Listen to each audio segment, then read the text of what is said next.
From pop star Shakira to Russian President Vladimir Putin, the King of Jordan, and former British Prime Minister Tony Blair, the Pandora Papers shed light on how the rich and famous have used offshore accounts over the last quarter century, providing privacy and tax avoidance tools so hidden trillions in assets can be tucked away, often for shady purposes. The Pandora Papers probed nearly 12 million files, including emails and bank statements. 330 current and former politicians are mentioned. The exposé, the work of 600 journalists from 117 countries.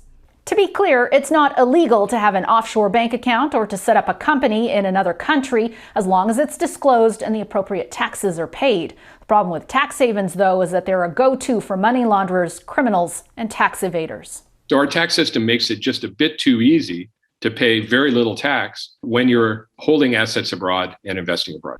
More than 500 Canadian citizens or residents are mentioned in the papers. Many aren't household names, but some are high profile, like Olympic figure skater Elvis Stojko, who moved $6.5 million in assets to an offshore trust in 2007, or Formula One champion Jacques Villeneuve, who has lived in Quebec, shown to have set up companies in zero-tax jurisdictions for his racing and endorsement incomes.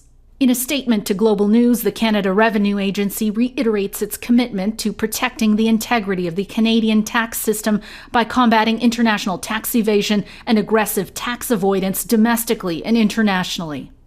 The Liberal platform pledged to increase CRA resources by up to $1 billion annually, but the opposition says there hasn't been a single conviction for tax evasion in the 6 years that Trudeau has been in office. We've had historically low enforcement over money laundering and white-collar crime in Canada.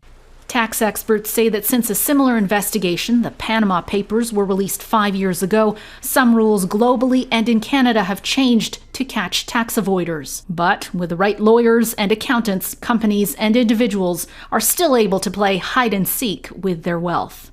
Gaviola, Global News, Toronto.